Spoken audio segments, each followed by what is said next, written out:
Hi everyone. Today I'm going to be doing a quick short-term owner's review of this beautiful rare blue Alpinist. I've already done like a quick unboxing and overview video previously. So just as a summary, this is the Seiko SPB339J1. It's a limited edition blue dial Alpinist made for the Chinese market, and it's limited to 500 pieces. This vibrant blue and silvery white dial is meant to invoke the imagery of glacier mountaineers, and the community from the East has given a nickname for this piece called Extreme Dragon in direct translation, but I think it's more translated to Blue Dragon. So in the previous video, I was mainly talking about my opinions when considering a blue dial Alpinist. For this video, I'm going to do a little bit more of a comprehensive overview of all the Alpinist variants, at least among the SPB lineup. I'm not going to include the baby Alpinist and the the remake of the original Alpinist. So just gonna talk about like the descendants from the SARB017. I'll add pictures as I go along. So the first one is the SPB089, limited to 1,959 units. This one technically is more similar to the SARB line than the SPB, but for the sake of completion I added in. This was like kind of like in collab with Hodinkee. It was very popular when it came out and sold out very fast. This is different from the rest I'm going to be talking about because it's using a little bit of older movement. It doesn't have a Cyclops, and the case back is a solid case back. Now, what really kicked off the SPB, like the current pro specs Alpinist, are these four: the 117, 119, 121, which is kind of like the classic, and the 123. So these are all like non-limited, and yeah, I'm pretty sure you can still grab these on the market brand new. So the black one is different because it's on a bracelet, and the markers are the shark tooth, which is like kind of like an homage to one of the earlier Alpinists way back in the days in the 4S lines. Yeah, so then this isn't going in chronological order, I'm just going by the number, the SPB number. So I believe the 199 came out, which was like this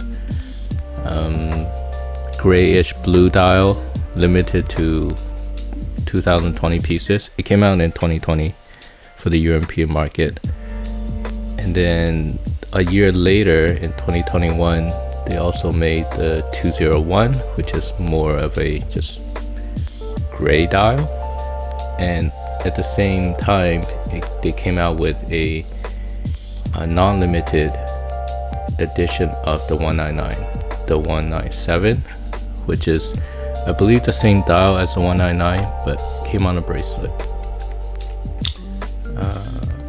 Then we got the 209 and 210. These are non-limited, and I guess the 210, given that it's an even number, it's using like a gold-plated case. It's not stainless steel.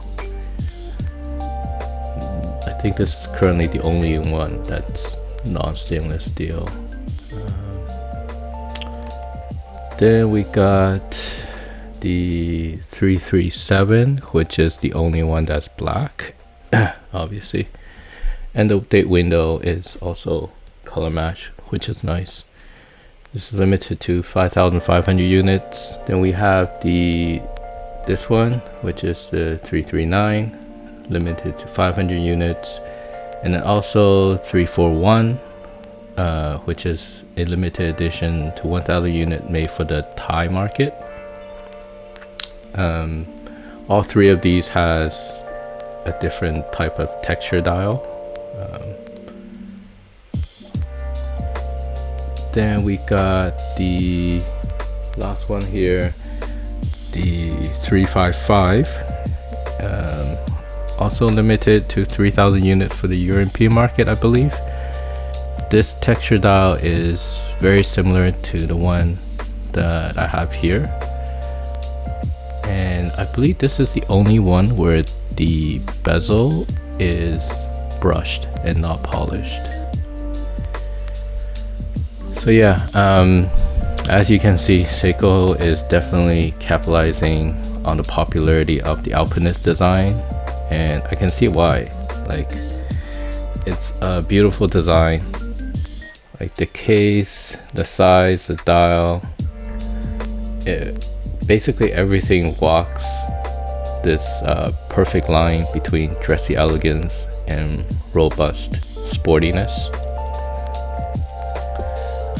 I think that like the main draw that made so many people fall for this watch, like it's what I mentioned prior. Like Seiko just got so many things right, like the 200-meter water resistance, the downturned lugs that hugs the wrist, the tricks that Seiko does to kind of slim down the mid case. It's kind of like in that 40-20 Goldilocks zone for sizing. And like even like the second crown with the little dimple to make it different from the main crown. Like it just works. And like recently I was watching Teddy Baldessar's video on luxury GADA watches, like the go anywhere, do anything watches. I think his video started around a baseline of 3,000 USD, but I think around like the 1,000 USD price point, the Alpinist really checks off a lot of the boxes and it's hard to beat. So you can't really go wrong picking the Alpinist as your GADA watch, like from all the previous model variants I mentioned. The difference is really down to your preference in color. So for this review, I'm just going to concentrate on this dial. This dial is absolutely stunning. It's one of the few Alpinists that has a texture dial. So this one, along with the Thailand, the rock face, the all black one, they all have somewhat of a texture dial. The rest mostly is just a sunburst finish. And to my surprise, while watching that Teddy's video on GADA watch, he mentioned a recent Grand Seiko that went viral because of the dial. I think the model is SPB339J1. Yeah. I'll add like a short clip of it, and I can't really say if the Grand Seiko dial is exactly the same texture as this one, but yeah, you can't really deny the similarities. So this watch also has the added like fume or gradient effect. The transition between the two color of white and blue is beautifully done. It really adds to like that glacier mountaineer motif with the two colors. I'm not sure, but I think this is the only model of the Alpinist line that has this dial effect. And under certain lighting conditions, this vibrant blue can transition into somewhat of a purple hue. The texture itself can add some silvery pop under like direct sunlight, kind of like when you see fine snow crystals refracting sunlight. The compass ring is a dark navy blue, which kind of complete like the transition from light to dark nicely. So this date disc unfortunately is just a basic black on white. It would have been like unbelievably good if Seiko had it color matched, but given the location of this window, like the disc is kind of sitting at the transition zone, so color matching might be a little difficult. But yeah, it would have been crazy if they had it color matched. So since we're talking about the date window, let's go to the 3 cons I have with this model. One is the date. I mentioned the disc not being color matched, but additionally I really dislike the Cyclops.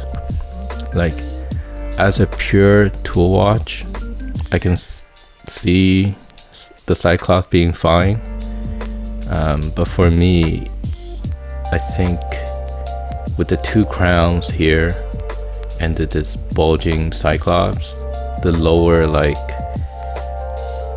right quadrant of this watch is just a little too busy.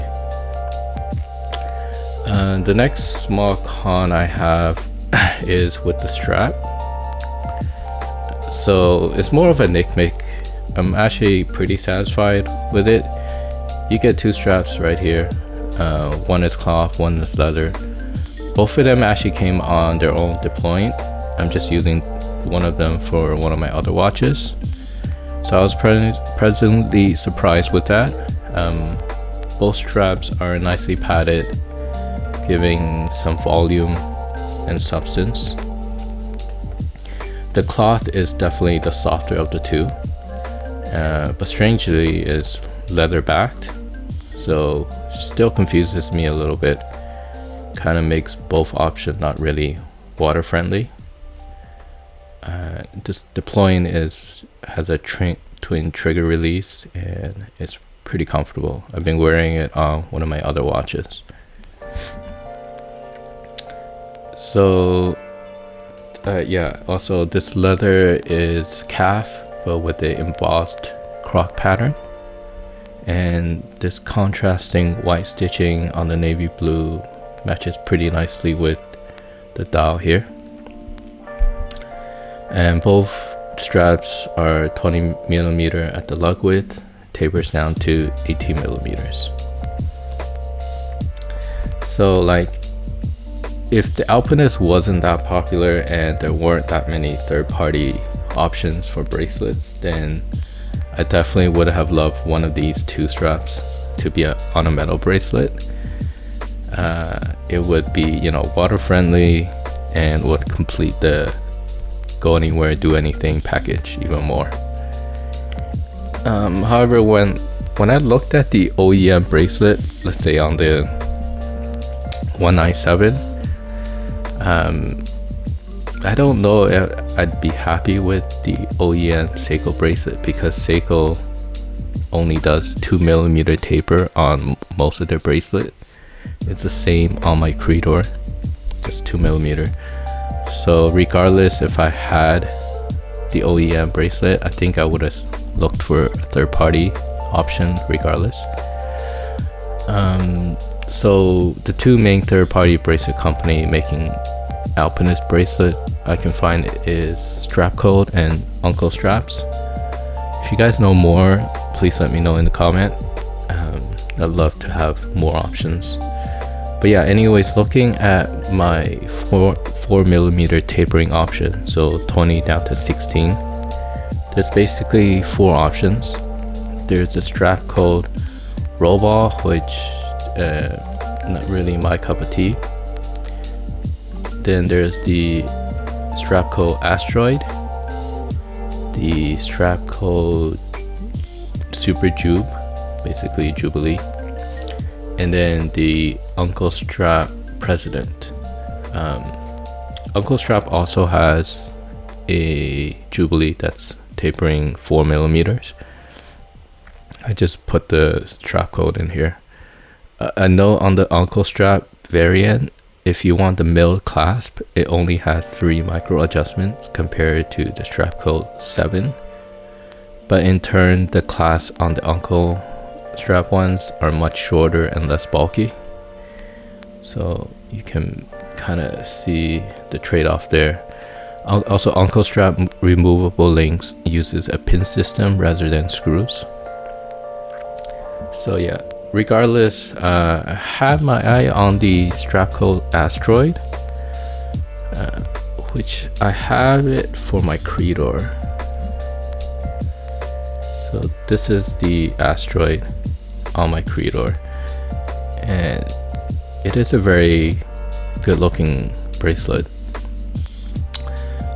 It definitely adds more of a dressy jewelry type of look, and which works on the Creedor, but on the Alpinist, not too sure. Like, I personally think the OEM Oyster style bracelet matches the Alpinist elegant tool watch the best.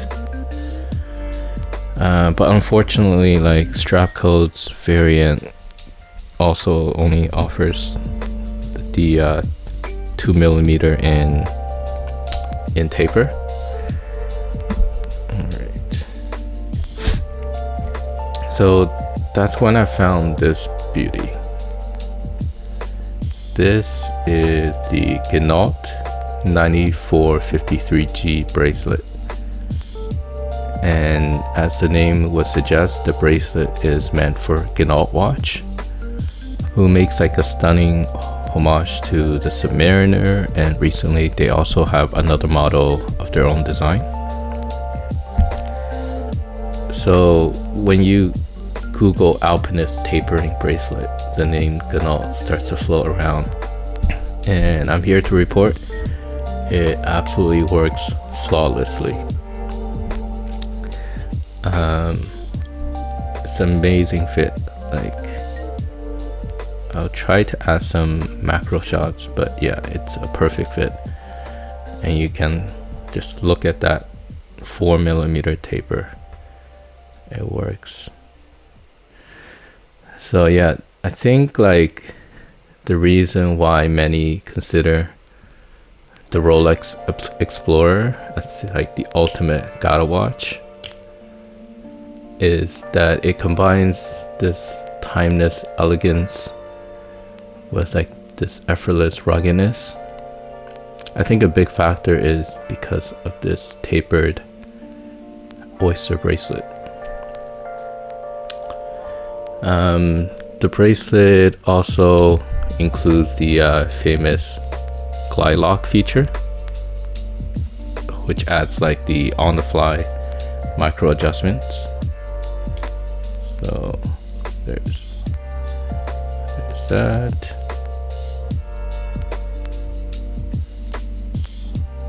Yeah.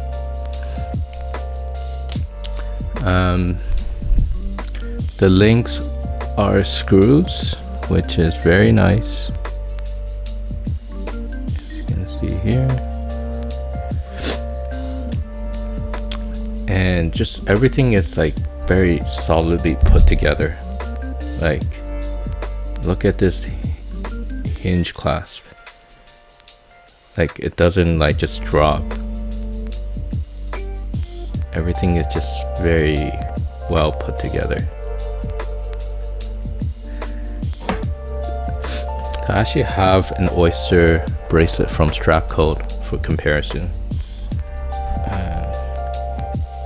Let me just take this off. So I have it on my Formax.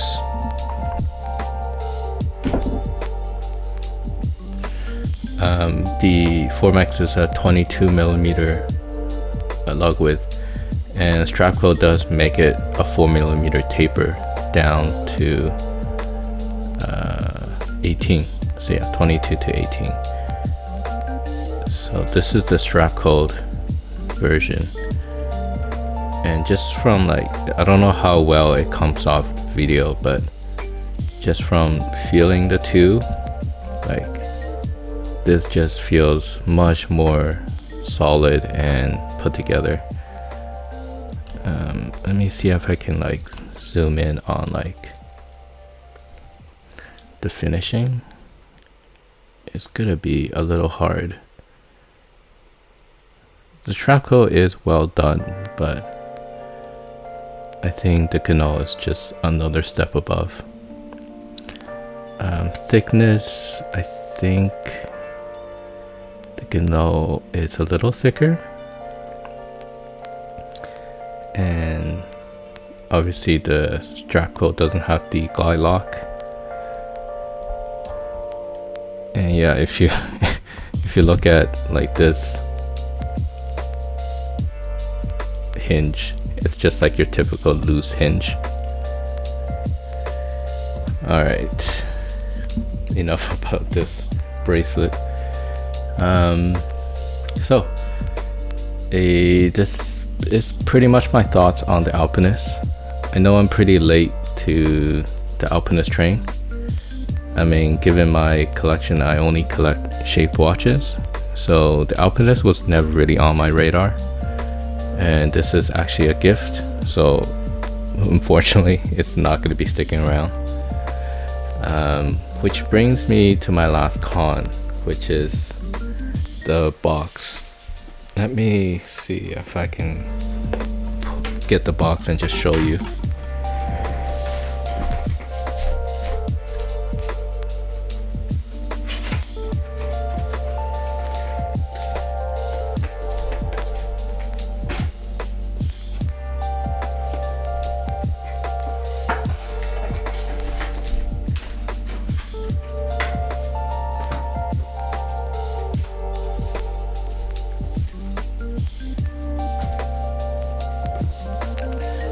So yeah, this is the box. Oh my goodness, for a limited edition Seiko. This is probably one of the most generic looking box. Like, I'm pretty shocked. I bought mine from Seiko China directly from Taobao, and I thought I got played. So after watching some unboxing video on Chinese social media of this watch, this beautiful rare Seiko does in fact come in this ship box, basically. Yeah, don't know what to say. So because of this, you know, and I had to do something because this is a present, and it's in this kind of a generic packaging.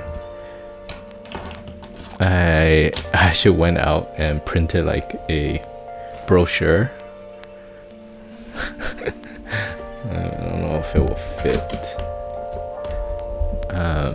So just to make like this whole present a little bit more special, like we'll see if it works. I don't know. The person isn't really into watches, so some nice reading material with some flowery marketing language doesn't hurt. So yeah, that's pretty much my my thoughts. I think as of March 2023, this model, the SPB339, if it's still available on a Ginault bracelet, is in my opinion the perfect Alpinist. I mean, remove the Cyclops, color match the date disc, up the box game, and then I don't think I have much to complain about. Of course, going back to SARB pricing would be amazing, but we all know that ain't happening. Alright, thanks for watching and listening to me ramble. See you guys next time. Peace.